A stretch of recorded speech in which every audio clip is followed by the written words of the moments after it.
The Arctic Ocean is quiet in a way that feels deliberate. Above it, ice locks together into plates thick enough to carry cities. Below it, darkness begins almost immediately, swallowing light within the first few dozen meters. The water is so cold that motion itself seems reluctant, slowed, as if the ocean is conserving energy. This is the setting for one of the least examined graveyards on Earth, a place where hundreds of ships vanished and were never seen again, not because they were forgotten, but because the environment learned how to keep secrets. We like to believe that the age of discovery is over. Satellites circle the planet every 90 minutes. Autonomous vehicles map the seafloor in high resolution. We speak casually about exploring Mars while assuming that Earth, by comparison, is fully understood. Yet there is an uncomfortable truth hidden beneath the polar ice. We have better maps of the surface of the Moon than we do of the central Arctic Ocean. In some regions, we are still guessing at what lies below, working from indirect measurements and incomplete models. It is within these blank spaces that the Arctic's ghost fleet is believed to rest. Since the 16th century, ships have entered the Arctic with confidence and left it in silence. Explorers searching for a navigable passage between Europe and Asia, whaling vessels chasing profit into unfamiliar latitudes, military convoys attempting to shorten supply routes during global wars. Many of these voyages ended without a final position, without wreckage washing ashore, without survivors to explain what went wrong. They simply disappeared into the ice and cold, leaving behind logs that stopped mid-sentence and charts marked with optimistic guesses. Most people are familiar with one or two famous Arctic losses. They are taught as isolated tragedies, individual failures of leadership or planning. But when viewed together, these stories form a pattern that is far more unsettling. The Arctic did not claim ships at random. It claimed them systematically, across centuries, nations, and technologies. Wooden sailing ships and steel-hulled steamers vanished in the same waters. Crews equipped with sextants and crews equipped with radio transmitters met the same end. Progress did not reduce the danger, it only changed the shape of the wreckage. What makes this history particularly disturbing is not simply the number of ships lost, but where many of them are believed to have gone. Popular imagination places wrecks near coastlines, trapped in shallow water, accessible to divers and cameras. That assumption fails in the high Arctic. Ice does not politely stop ships near land. It drags them outward, away from safety, toward the deep central basin. Once there, a damaged vessel does not settle gently onto a sandy bottom. It descends into an environment defined by extreme pressure, near freezing temperatures, and complete darkness, an environment that actively resists observation. To understand why these ships remain missing, it helps to abandon the idea of the Arctic as a normal ocean. It is not simply the Atlantic with ice on top. It is a system governed by different rules. Ice cover reduces surface mixing. Temperature layers behave unpredictably. Salinity gradients shift with the seasons and with the slow movement of ice itself. Even sound, the primary tool for seeing underwater, behaves differently here, bending, scattering, and sometimes vanishing altogether. This is why the phrase underwater graveyard is not metaphorical. Graveyards are places that preserve remains while hiding them from view. The Arctic seabed does exactly that. Cold slows decay. Low oxygen limits biological activity. A wooden hull can persist for centuries, intact enough to be recognized, yet completely invisible to anyone passing above it. The ships are not gone. They are simply sealed away. The scale of this hidden history is difficult to grasp. Records suggest that hundreds of vessels were lost during early attempts to navigate northern passages alone. Add to that the whaling fleets of the 18th and 19th centuries, which pushed deeper into the ice each season in search of new grounds. Add again the military traffic of the 20th century, when global conflict forced ships into Arctic waters regardless of risk. Each era contributed its own layer to the ghost fleet, a stratified archive of ambition and miscalculation. Some of these ships met dramatic ends. Crushed by shifting ice, their hulls buckled inward with explosive force. Others were abandoned deliberately, their crews retreating over the ice in desperate marches toward imagined safety. Still others likely sank quietly, compromised by cold, fatigue, and minor damage that would have been survivable in warmer seas. In the Arctic, small problems compound rapidly. A frozen pump, a jammed rudder, a delay measured in hours rather than days can be enough to seal a ship's fate. What unites these losses is not drama, but silence. There are no mayday calls echoing through the ice, no debris fields stretching for kilometers. The Arctic absorbs evidence. Ice grinds wreckage into fragments or entombs it beneath pressure ridges. Sediments settle slowly but relentlessly, covering holes and layers of fine material that blur their outlines. Over time, even large objects become part of the seafloor's texture, indistinguishable from natural formations. Modern expeditions have proven that some Arctic wrecks can be found, but these successes create a misleading sense of progress. The ships that have been located are almost always those that sank in relatively shallow coastal waters. They are the exceptions that prove the rule. The deeper losses, the ones believed to lie in the central Arctic basin, remain untouched. Their absence from the record is not a failure of interest. It is a consequence of physics, logistics, and cost. The central Arctic Ocean is vast, deeper than many realize, with regions plunging several kilometers below the ice.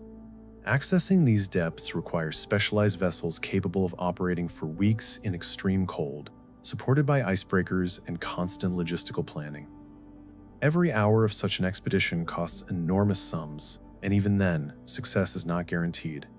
A search can pass directly over a wreck and never register its presence. This is the uncomfortable reality that frames the mystery of the Ghost Fleet. These ships are not missing because no one has looked for them. They are missing because the Arctic makes looking extraordinarily difficult. It hides its wrecks not through mystery or myth, but through measurable, repeatable processes that undermine our best tools. Standing at the edge of this realization changes the story. The question is no longer where these ships went, but why. After centuries of effort and technological advancement, so many of them remain beyond our reach. The answer lies not in the past, but in the environment that surrounds them, an environment that continues to defeat modern exploration. To early navigators, the Arctic represented both promise and erasure. Maps from the age of sail often showed vast blank regions at the top of the world, annotated with hopeful arrows and speculative coastlines. The absence of detail was interpreted as opportunity.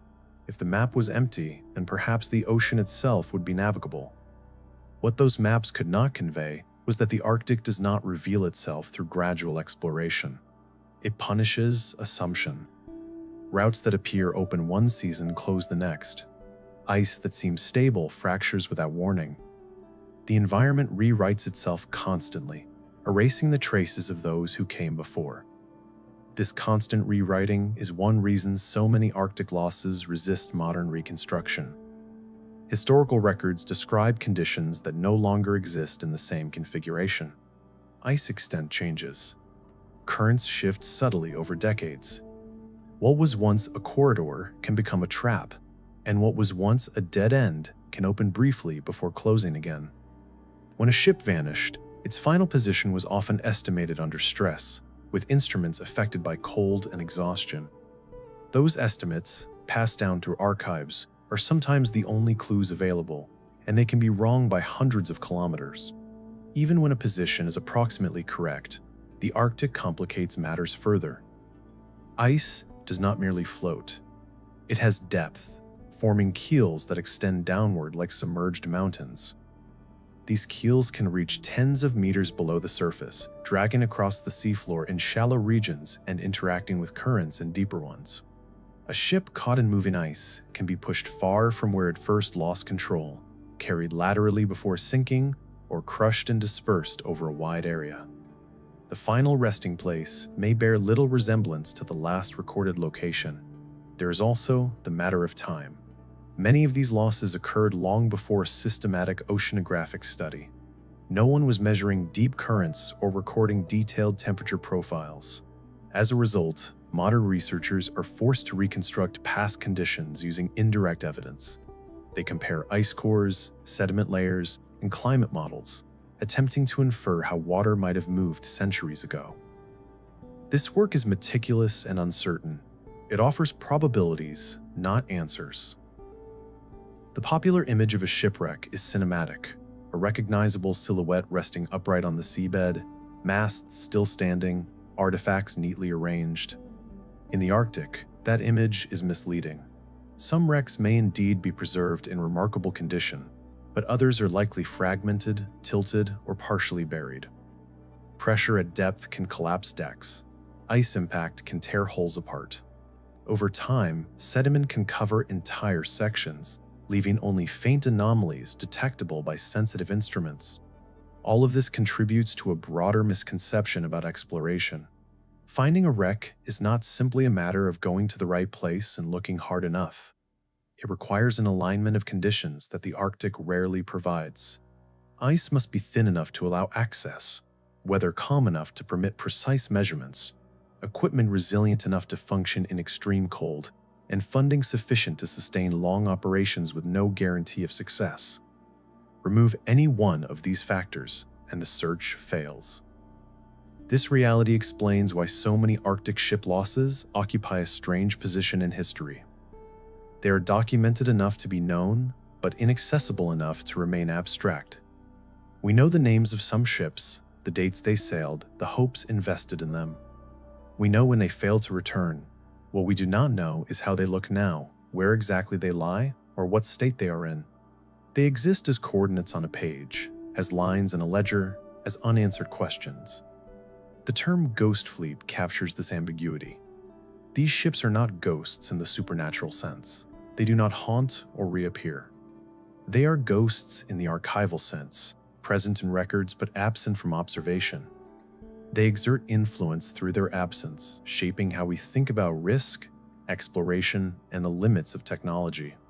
Each missing wreck is a reminder that some environments cannot be mastered, only negotiated with temporarily. Understanding this sets the stage for a deeper examination of the Arctic itself. Before any discussion of sonar, vehicles, or search strategies, it is necessary to grasp why this ocean behaves as it does. Its physical structure, its thermal layers, and its relationship with ice all play a role in concealing the past. Without that context, the failure to locate the ghost fleet appears inexplicable. With it, the mystery becomes unsettlingly logical. The Arctic does not need myths to remain unknowable. Its silence is earned through physics and scale. In the next section, that silence will be examined more closely, not as absence, but as a product of an ocean that refuses to behave like any other on Earth. What follows is an examination of that environment as the true architect of disappearance and of concealment itself. To understand why the Arctic keeps its dead hidden, it is necessary to abandon nearly every assumption we carry about oceans. The word itself is misleading. It suggests continuity, familiarity, a body of water governed by rules we already understand. The Arctic is not that. It is a hybrid system, part ocean, part cryosphere, part atmospheric machine, operating under constraints that do not exist anywhere else on Earth. Treating it like a cold version of the Atlantic is the first mistake explorers made, and it remains the mistake modern technology continues to pay for. Most oceans are defined by motion. Wind transfers energy to the surface. Waves propagate. Currents circulate heat across the planet. The Arctic, by contrast, is defined by restriction. Ice suppresses wind-driven mixing. Light penetration is minimal for most of the year. The surface is not a dynamic interface, but a barrier separating the atmosphere from the water below. This barrier fundamentally alters how energy, sound, and matter move through the system. Ice cover is not uniform. It varies in thickness, density, and structure. Some ice is newly formed, thin, and flexible.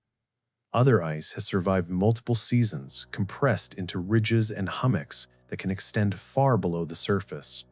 These submerged structures change how water flows beneath them, creating complex turbulence patterns that are difficult to model and nearly impossible to predict in real time. For a ship, this means that the forces acting on its hull are rarely straightforward.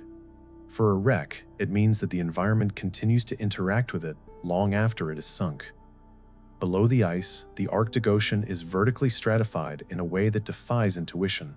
In most oceans, colder water sinks and warmer water rises, creating a relatively stable layering that can be measured and exploited. In the Arctic, salinity often matters more than temperature. Freshwater input from rivers and melting ice sits atop saltier, denser water, creating sharp gradients. These gradients act like invisible walls, bending currents and refracting sound.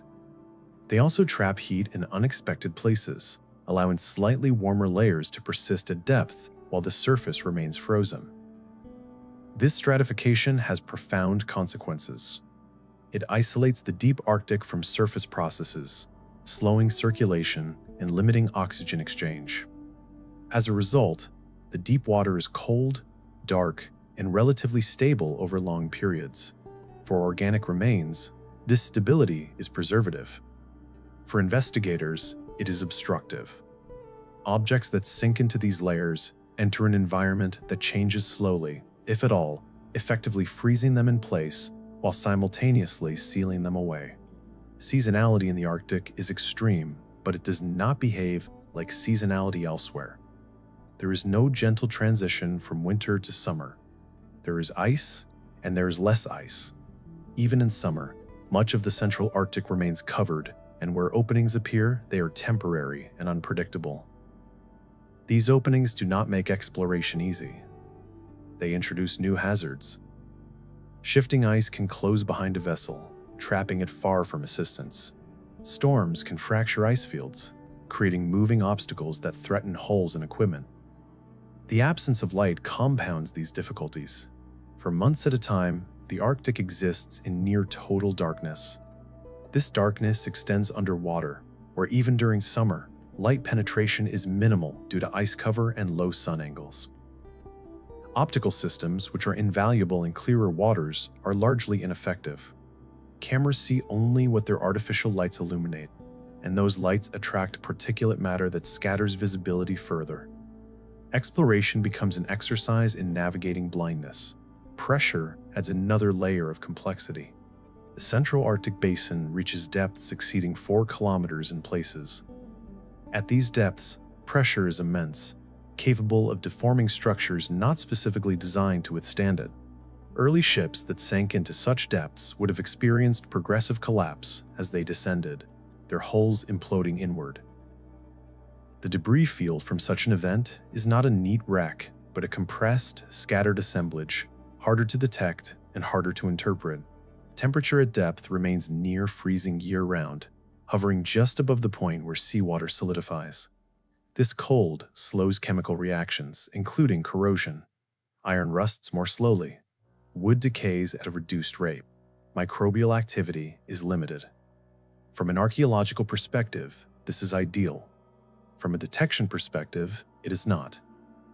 The lack of decay means that wrecks do not release large chemical plumes or heat signatures that might otherwise betray their presence. One of the most counterintuitive aspects of the Arctic is how quiet it is, acoustically.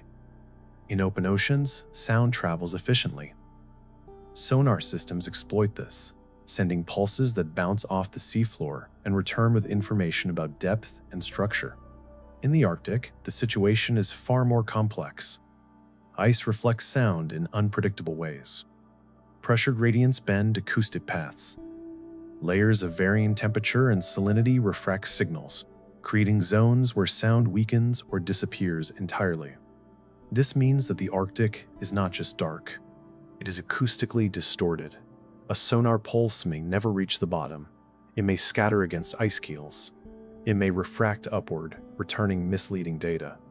Or it may pass over an object without interacting with it at all, leaving the impression of an empty seafloor where a wreck actually lies. These effects are not theoretical. They have been documented repeatedly in scientific surveys where known features fail to appear in acoustic maps. Navigation itself is more difficult near the pole. Magnetic compasses behave erratically as magnetic field lines converge. Gyroscopic systems require frequent correction. GPS coverage, while improving, has historically been less reliable at extreme latitudes. For early explorers, this meant that position fixes were often approximate at best. For modern expeditions, it means that precision requires redundancy and constant verification. Small errors compound over distance, turning a targeted search into a broad, uncertain sweep. The Arctic also lacks infrastructure. There are few ports, limited search and rescue capabilities, and long supply lines. Every expedition must be largely self-sufficient. Fuel, food, spare parts, and personnel all need to be accounted for in advance. If equipment fails, replacement is not a matter of days, but weeks or months. This logistical burden constrains what kinds of missions are feasible. It favors short, focused objectives over expansive searches, further limiting the ability to systematically map large areas of seafloor. Weather compounds these constraints. Storms in the Arctic can develop rapidly and with little warning. High winds can fracture ice, creating dangerous conditions for surface vessels and under-ice vehicles alike. Low temperatures affect electronics, reducing battery efficiency and increasing the risk of failure. Even simple mechanical components can behave unpredictably when lubricants thicken or materials become brittle. All of these factors contribute to a fundamental truth: the Arctic is not just difficult to explore. It is selectively hostile to exploration methods that work elsewhere. Technologies developed for temperate oceans fail or underperform. Strategies that rely on persistence and coverage become prohibitively expensive. The environment demands specialization, adaptation, and acceptance of uncertainty. For the ships that became part of the Ghost Fleet, these characteristics proved fatal.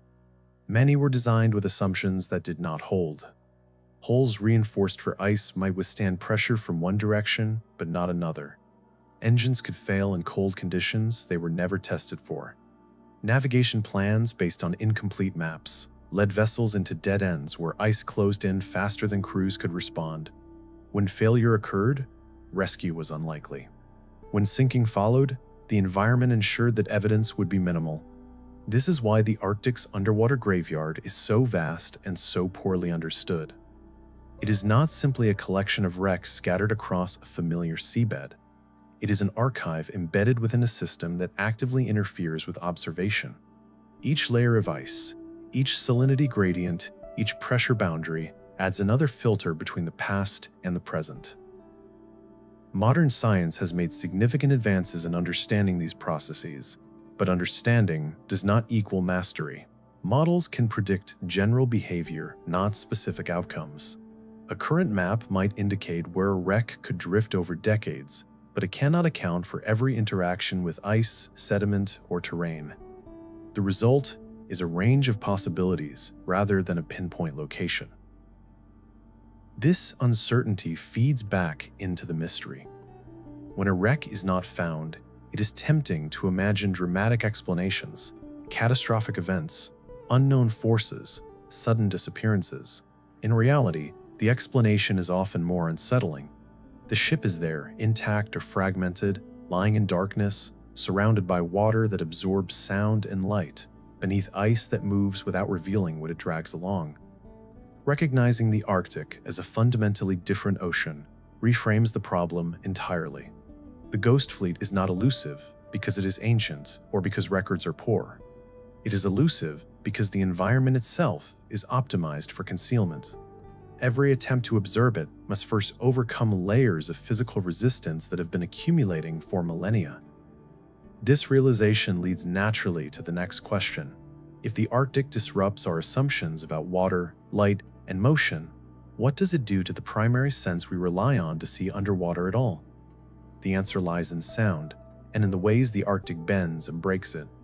In the next section, the focus will narrow to a single tool that defines modern ocean exploration and to the reasons it repeatedly fails in the frozen deep. In the deep ocean, sound is sight. Where light cannot reach and cameras are blind, sonar becomes the primary sense through which humans perceive the underwater world. A pulse is emitted.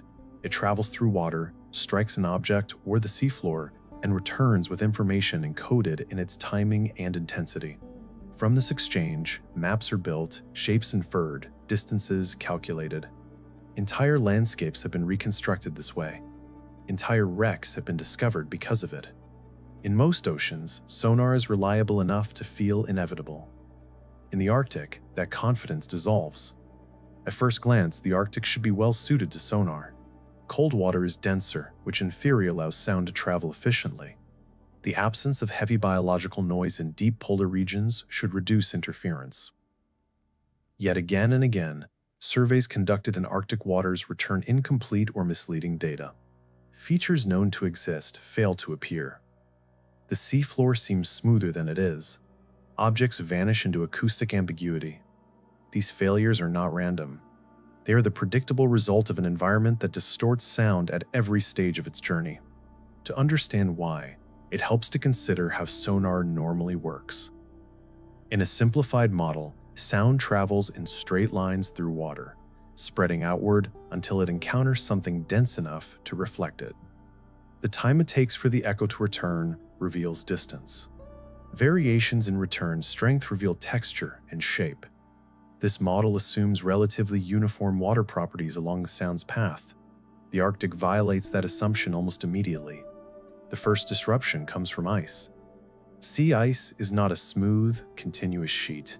It is fractured, layered, and uneven, with ridges that extend deep below the surface. When a sonar pulse encounters the underside of ice, it does not simply reflect cleanly. It scatters. Some energy is absorbed, some is redirected at odd angles. This creates a chaotic acoustic environment near the surface, where echoes overlap and interfere with one another. The result is noise that masks weaker signals from below. Even when sound passes beneath the ice, it enters a water column defined by sharp gradients. Temperature and salinity change abruptly with depth, creating layers that bend sound waves through refraction. Instead of traveling in straight lines, acoustic signals curve. In some cases, they arc upward and never reach the seafloor. In others, they bend downward, concentrating energy in narrow zones while leaving adjacent areas acoustically dark. These effects produce what researchers call acoustic shadow zones. Within these zones, objects can exist undetected, shielded not by physical barriers, but by the behavior of sound itself. A wreck lying in such a zone may be passed over repeatedly by sonar systems without producing a recognizable return. To the instruments above, it is as if nothing is there. Pressure adds another variable. As depth increases, water density increases, altering sound speed. In most oceans, this change is gradual and can be accounted for with standard models. In the Arctic, pressure effects interact with temperature and salinity in complex ways. The result is a sound speed profile that can shift over relatively short vertical distances. A sonar system calibrated for one profile may perform poorly if conditions change, even slightly. Ice also introduces temporal instability. Unlike solid ground, ice moves. It drifts, rotates, fractures, and reforms. The acoustic environment beneath it changes accordingly. A sonar survey conducted one week may not be directly comparable to one conducted the next. Reflections that appeared strong can weaken or disappear. New interference patterns can emerge. Consistency, which is essential for reliable mapping, is difficult to achieve. Then, there is the matter of frequency. Different sonar systems operate at different frequencies, each with trade-offs. Low-frequency sound travels farther, but provides less detail. High-frequency sound offers finer resolution, but attenuates more quickly. In the Arctic, low-frequency systems are more likely to penetrate complex layers, but they struggle to resolve small or fragmented wreckage. High-frequency systems, meanwhile, are more easily scattered by ice and stratification, limiting their effective range. This creates a paradox. The ships of the Ghost Fleet may be large enough to warrant low-frequency detection, but damaged enough to lack the clean surfaces that produce strong, low-frequency reflections. Fragmented hulls, partially buried structures, and collapsed decks do not present the acoustic signatures that sonar algorithms are optimized to detect. Instead of crisp outlines, they generate diffuse returns that blend into background noise. ROVs and autonomous underwater vehicles are often proposed as a solution. If sound fails, send machines closer. In the Arctic, this approach faces its own limitations. Vehicles must navigate beneath ice without access to GPS. They rely on inertial systems and acoustic positioning, both of which degrade over time and distance. Communication bandwidth is limited. Real-time control is often impossible. A vehicle can travel for hours, collecting data, only for that data to prove ambiguous once retrieved.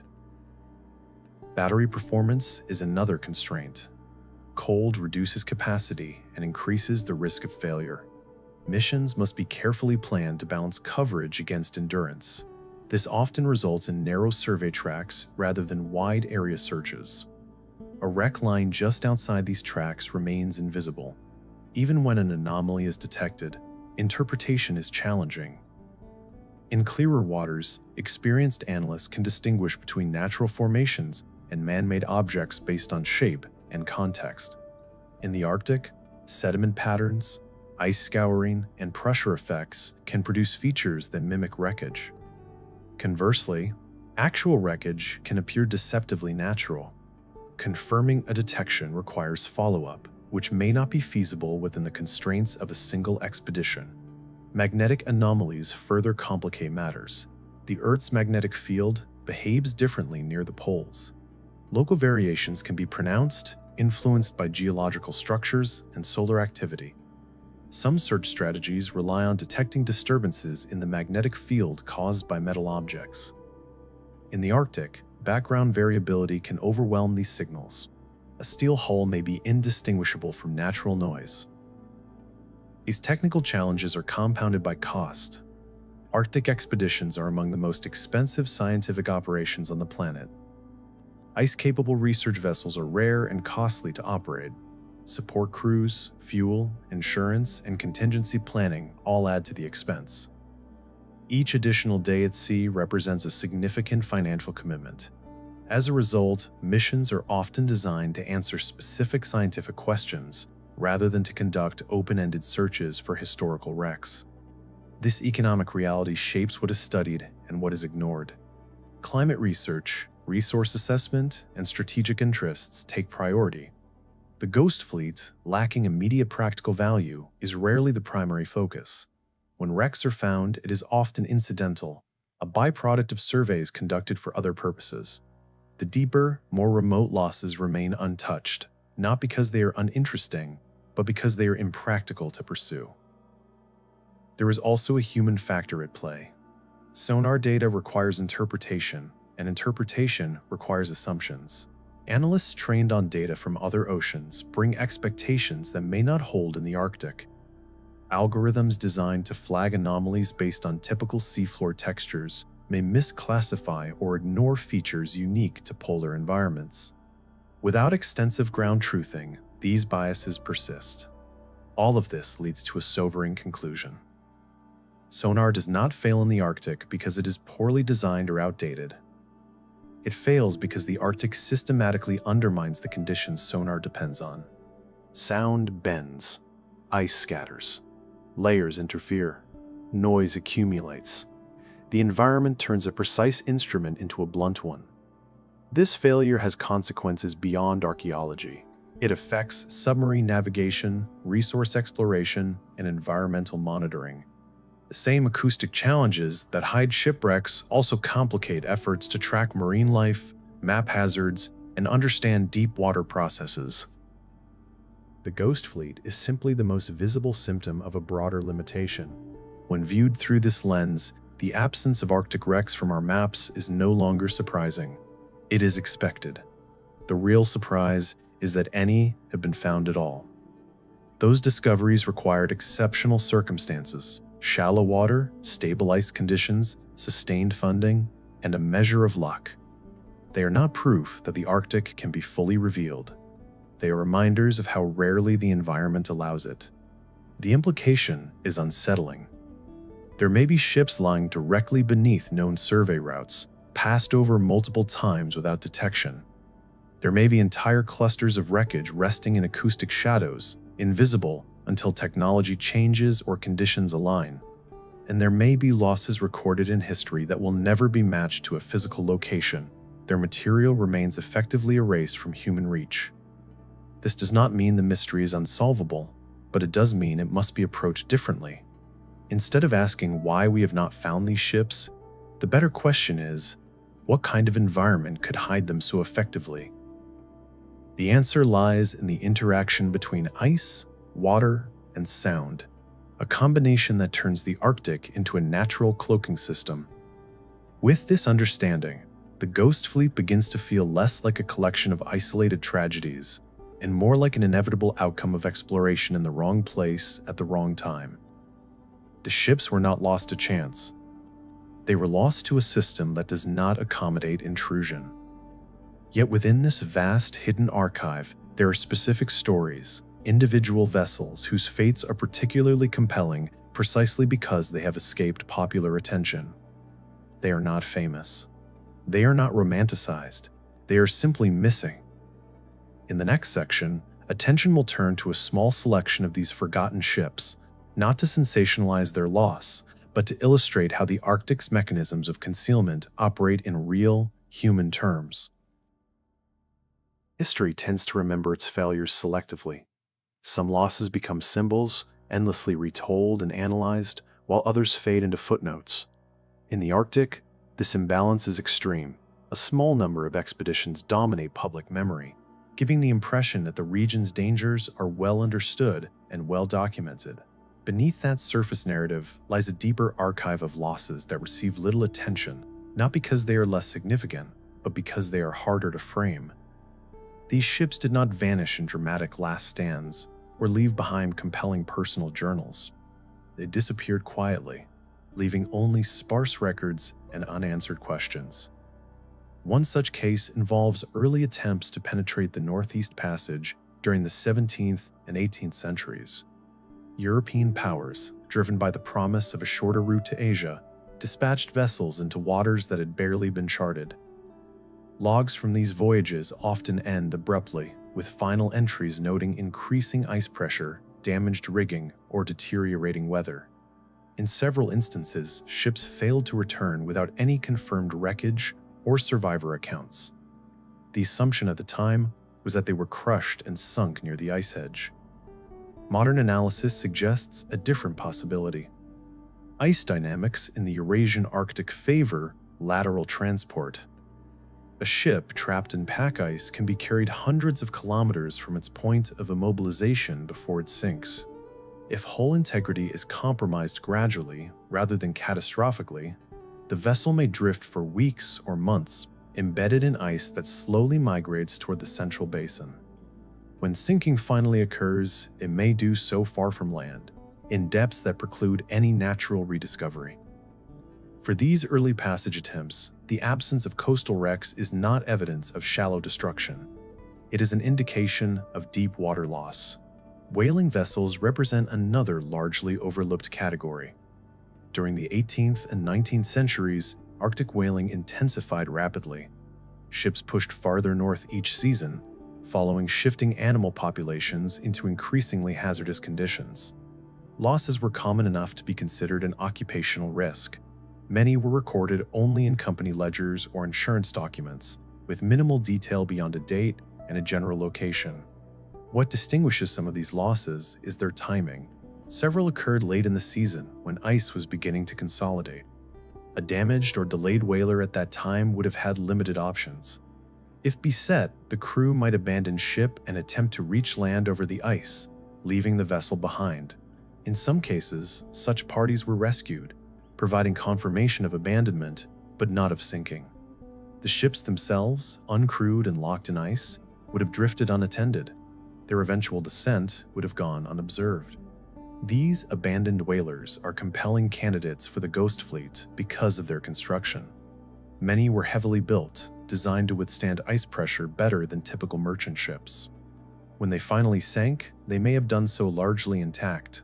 Cold, low oxygen conditions at depth would favor preservation. Yet their final resting places remain unknown, likely scattered across deep Arctic regions that have never been systematically surveyed. Military losses add another layer to the picture. During the World Wars, the Arctic became a strategic corridor. Convoys carrying supplies took northern routes to reduce travel time and avoid enemy forces. These operations were conducted under extreme pressure, with limited navigational data and constant threat from weather and ice.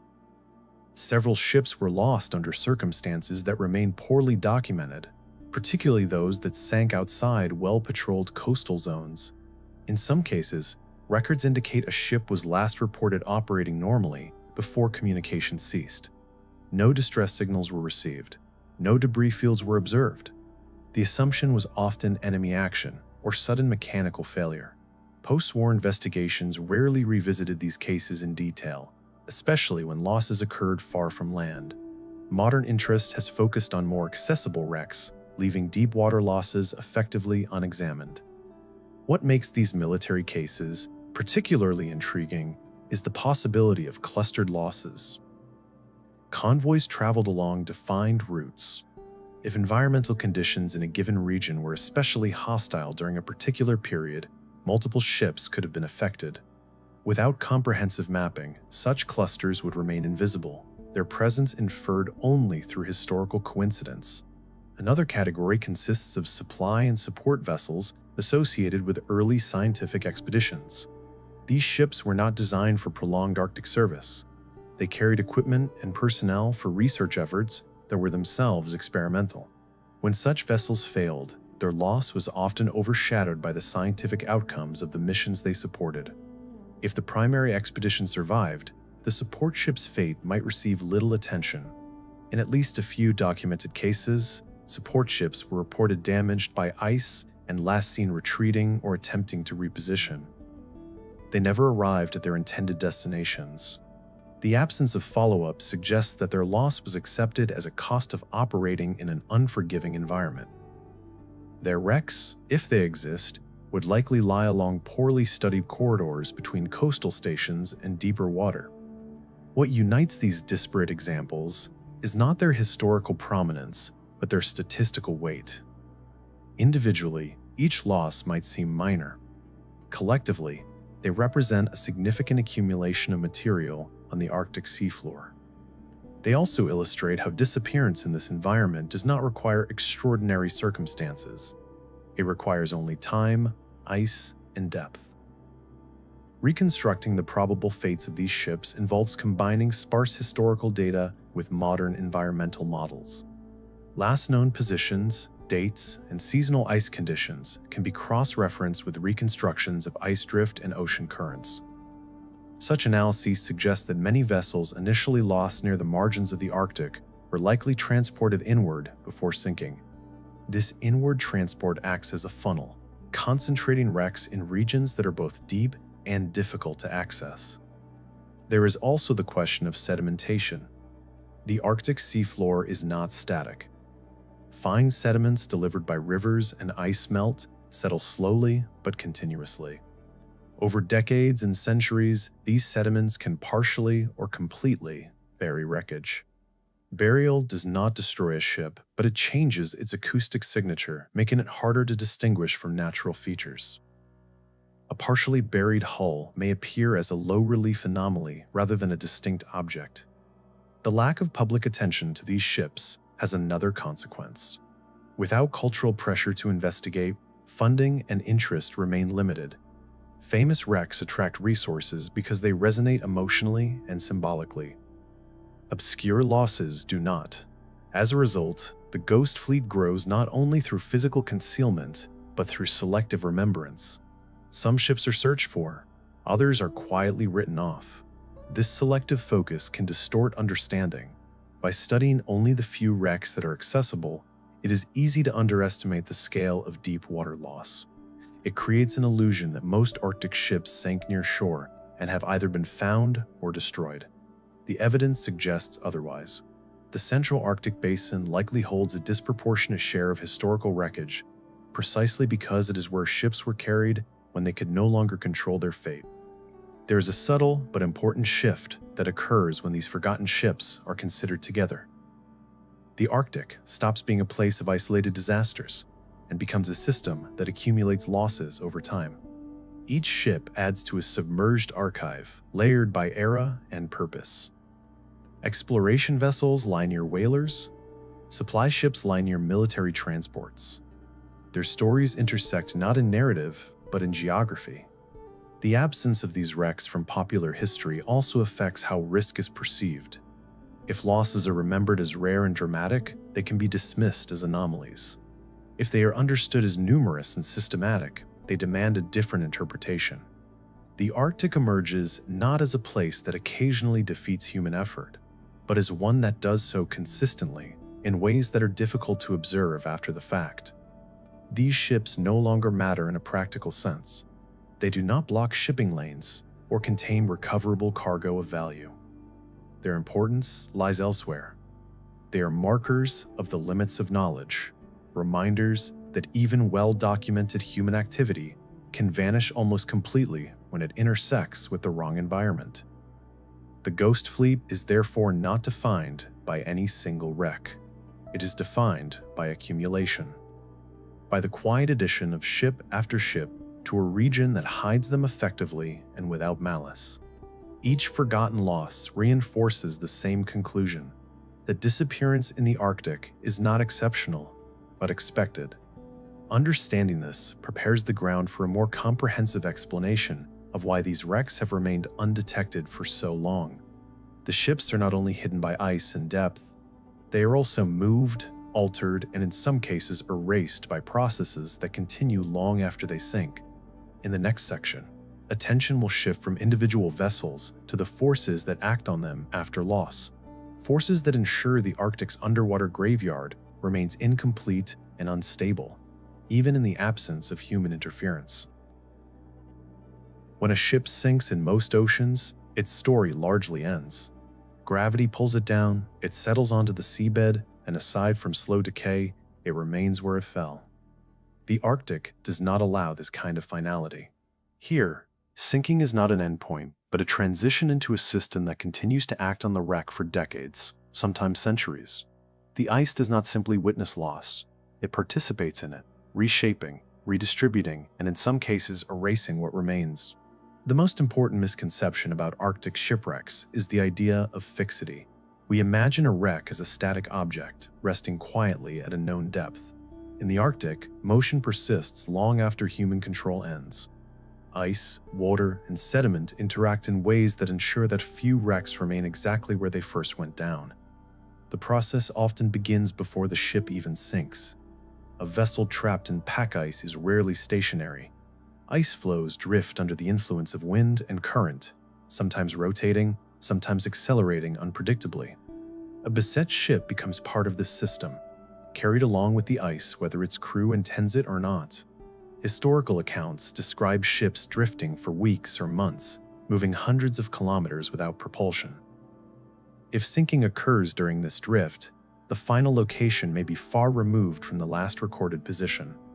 Once a wreck reaches the seafloor, movement does not necessarily stop. In shallower regions, ice keels play a direct role. These submerged extensions of surface ice can extend tens of meters below the waterline. As ice fields drift, their keels scrape across the seabed, plowing through sediment and anything resting upon it. A wreck in such a zone can be damaged repeatedly, sections torn away, superstructures flattened, debris scattered along the path of the ice. Over time, what was once a recognizable ship becomes a dispersed field of material. In deeper water, the mechanisms change, but the effect remains. The central Arctic basin is influenced by slow, persistent currents that circulate beneath the ice. These currents are not strong enough to move large, intact structures, but they can transport lighter debris and fine sediment. Over decades, this results in gradual burial. A hull that initially protrudes above the seabed becomes partially submerged in sediment. Sharp edges soften, distinct outlines blur. From an acoustic perspective, the wreck becomes increasingly difficult to distinguish from its surroundings. Sedimentation rates in the Arctic are low compared to river-dominated continental shelves, but they are relentless. Fine particles delivered by melting ice and distant rivers settle slowly, accumulating millimeter by millimeter. Over centuries, this accumulation can be substantial. For older wrecks, especially those that sank before industrial activity increased sediment disturbance, burial may be advanced enough that only fragments remain exposed. Chemical processes also play a role. While cold slows corrosion, it does not stop it entirely. Iron oxidizes. Wood absorbs water and weakens. The absence of shipworms, which destroy wooden wrecks in warmer seas, allows Arctic wrecks to persist longer. But persistence does not mean permanence. Structural collapse can occur gradually, as weakened components fail under their own weight. Each collapse changes the wreck's profile, making it less recognizable and more acoustically subtle. Biology, though limited, is not absent. Microbial communities adapted to cold and pressure colonize wrecks, feeding on organic material and corrosion products. Their activity is slow, but over long timescales it contributes to degradation. These processes are quiet and invisible, leaving no dramatic markers. They simply reduce complexity, turning ships into increasingly anonymous shapes. One of the most unsettling aspects of Arctic wreck dynamics is the role of time. Human planning operates on years or decades. The Arctic operates on centuries. A wreck that is detectable today may not be detectable in the same way 100 years from now. Its signature will change. Its position may shift subtly. Its context will evolve as ice patterns and currents respond to long-term climate variability. This temporal mismatch complicates search efforts. Even if a wreck's approximate location is known, the conditions under which it sank may no longer exist. Ice drift patterns reconstructed from historical data may differ from modern patterns. Currents inferred from present measurements may not reflect past behavior. The environment that shaped the wreck's journey is not static, and neither is the wreck itself. Climate change adds another layer of uncertainty. As Arctic ice cover diminishes, new areas of the seafloor may become accessible to exploration. At the same time, increased mobility of ice and altered circulation patterns may accelerate disturbance of existing wrecks. Ice keels may scour new regions, sediment transport pathways may shift. Some wrecks may become more exposed, while others may be further buried or damaged. This creates a paradox. Improved access does not necessarily mean improved preservation or detectability. The same processes that open the Arctic to human activity also intensify the forces that obscure its past. A wreck revealed by retreating ice may be quickly altered by increased current activity or ice movement. Discovery windows may be brief. There is also the question of scale. The Arctic basin is immense. Even if every known loss were plotted and modeled, the search area would remain vast. The probability of encountering a specific wreck by chance is low. Targeted searches require strong priors, detailed models, and favorable conditions. Without these, efforts risk expending resources without result. This reality explains why some historians and scientists argue that a significant portion of the ghost fleet may be effectively unrecoverable. Not because it does not exist, but because the cost and complexity of finding it exceed what society is willing to invest. The wrecks lie beyond the threshold of practical interest, in a space where knowledge yields little immediate return. Yet this conclusion is not entirely satisfying. It suggests that the Arctic has not only claimed ships, but has claimed the right to keep them unknown. For those who study history and exploration, this feels like an unfinished sentence. Each missing wreck represents a gap in understanding, a story that cannot be fully told. At the same time, there is a certain coherence to this outcome. The Arctic has always resisted incorporation into human narratives of progress and control. Its role has been to challenge assumptions, to impose limits, to remind explorers that not every space is meant to be fully mapped or mastered. The fate of the Ghost Fleet aligns with this role. The ships are not hidden by chance. They are hidden by a system that has always functioned on its own terms. As ice moves the dead, it also moves the boundary between what can be known and what must be inferred. Each passing decade shifts that boundary slightly, revealing some things while concealing others. The archive is not closed, but it is unstable. This instability raises a final question. If the Arctic actively obscures its wrecks through physical processes, is there any realistic path toward decoding the ghost fleet? Can technology adapt in ways that account for movement, burial, and acoustic distortion? Or must some losses remain permanently beyond reach? The answer lies not in optimism or resignation, but in reframing the problem itself. Instead of searching for wrecks as fixed objects, future efforts may need to treat them as evolving features within a dynamic system. This requires different tools, different expectations, and a willingness to accept partial knowledge. In the final section, the focus will shift toward this possibility. Not a promise of discovery, but an assessment of what it would actually take to reveal even a fraction of the Arctic's underwater graveyard, and why, even then, the ghost fleet may never fully surrender its silence. The Arctic's ghost fleet invites a deceptively simple question. If the ships are still there, why not find them? The persistence of this question reflects a deeper assumption, one that modern culture rarely interrogates. It assumes that every mystery has a technical solution, that with enough data, funding, and persistence, the unknown will eventually yield. The Arctic challenges that assumption not by refusing access outright, but by redefining what access actually means. To decode the ghost fleet, it is not enough to improve existing tools. Sonar with higher resolution, vehicles with longer endurance, and ships with stronger hulls address only part of the problem. The deeper issue is that the Arctic does not behave like a stable archive. It behaves like a living system, one that continues to rearrange its contents long after human activity has ceased. Any credible theory of recovery or understanding must begin by accepting this instability. The first component of such a theory is probabilistic rather than deterministic. Traditional wreck hunting relies on narrowing a search area until a specific target can be located. In the Arctic, this approach breaks down quickly. Last known positions are unreliable. Drift paths vary over time. Burial and fragmentation alter signatures. Instead of searching for a ship, future efforts would need to search for likelihood zones, regions where multiple environmental factors converge to make the presence of wreckage more probable than elsewhere. These zones would be identified not through historical records alone, but through the synthesis of oceanographic, cryospheric, and geological data. Long-term ice drift reconstructions, deep current models, sediment accumulation rates, and seafloor morphology would all feed into a layered probability map.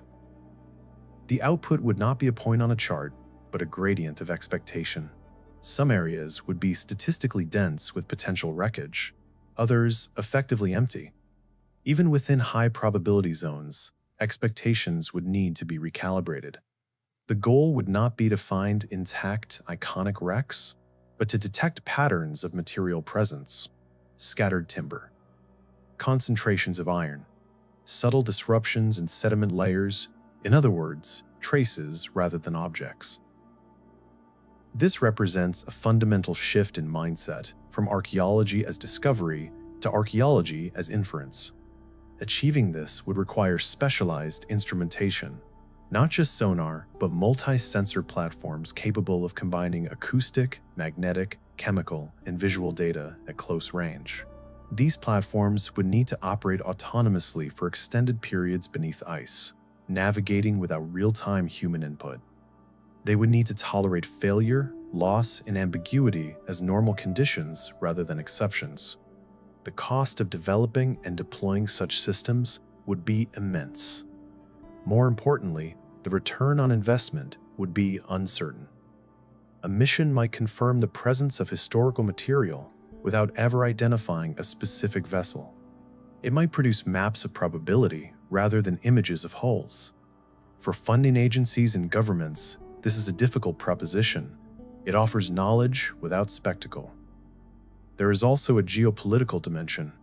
Much of the Arctic lies within contested or sensitive regions. Access is governed by international agreements, national interests, and military considerations. Deep-sea exploration technologies are dual use by nature. The same systems that can locate wrecks can also map resources or track submarines. This complicates collaboration and limits transparency. A comprehensive effort to decode the Ghost Fleet would require levels of cooperation that are currently rare. Climate change further complicates the picture. As ice retreats, new opportunities for exploration emerge, but so do new uncertainties. Increased shipping, resource extraction, and military activity introduce noise into the system. The seafloor becomes more disturbed. Baseline conditions change. Distinguishing historical wreckage from modern debris becomes more challenging. The archive grows noisier even as access improves. Taken together, these factors suggest a sobering conclusion. While it may be possible to identify regions where the Ghost Fleet is concentrated, and while individual wrecks may be found under favorable conditions, a complete accounting is unlikely. Too much time has passed. Too many processes have acted on the material. The Arctic has not simply hidden its wrecks, it has integrated them. This integration is not accidental. It reflects the fundamental role the Arctic plays in Earth's system. It is a regulator of climate, a driver of circulation, a boundary between domains. Its function is not to preserve human history, but to mediate planetary processes. Shipwrecks are incidental inputs, absorbed and redistributed according to rules that have nothing to do with narrative closure. From this perspective, the Ghost Fleet is less a mystery to be solved than a lesson to be understood. It demonstrates the limits of technological confidence. It shows how environments can outpace human intention, not through sudden catastrophe, but through slow, cumulative effects that render events indistinct. It reminds us that disappearance does not require violence or secrecy. It requires only the right conditions, applied consistently over time. There is a temptation to frame this as defeat, to say that the Arctic has won and that human curiosity has failed. That framing misses the point. Knowledge does not require total recovery. Understanding why something cannot be fully known is itself a form of insight. In the case of the Ghost Fleet, that insight is unusually clear. The Arctic's underwater graveyard exists not because of extraordinary events, but because of ordinary processes operating in an extraordinary environment. Ice drifts, sound bends, sediment settles, currents circulate. Each of these is well understood in isolation. Together, they create a system that resists reconstruction. Future discoveries will undoubtedly occur. Individual wrecks will be located, studied, and publicized. Each will add detail to the broader picture, but they will not close the archive. They will not reveal the full extent of loss. The majority of the Ghost Fleet will remain distributed across the deep Arctic basin, altered and anonymized by time. This outcome carries an implicit warning. As human activity expands into new environments, similar dynamics may emerge elsewhere. Deep space, polar regions, and other extreme domains may also resist comprehensive documentation. The assumption that presence guarantees record may prove false again and again. In the end, the Arctic does not need legends to be unsettling. Its reality is sufficient. Beneath the ice, in darkness and pressure, lies a material history that cannot be neatly retrieved or summarized.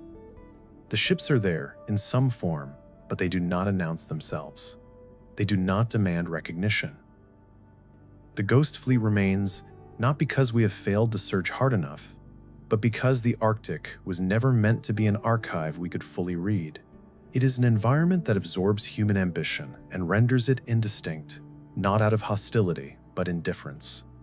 To cross the Arctic was always to accept that some outcomes would never be recovered, some stories never completed. The underwater graveyard is the physical expression of that acceptance, a silent accumulation of effort and loss beneath ice that continues to move, long after the last signal fades. In that sense, the mystery is already decoded. The reason Sonar cannot find the Ghost Fleet is not a flaw in technology, but a mismatch between expectation and environment. We look for stillness. The Arctic offers motion. We look for clarity. It offers distortion. We look for closure. It offers continuity.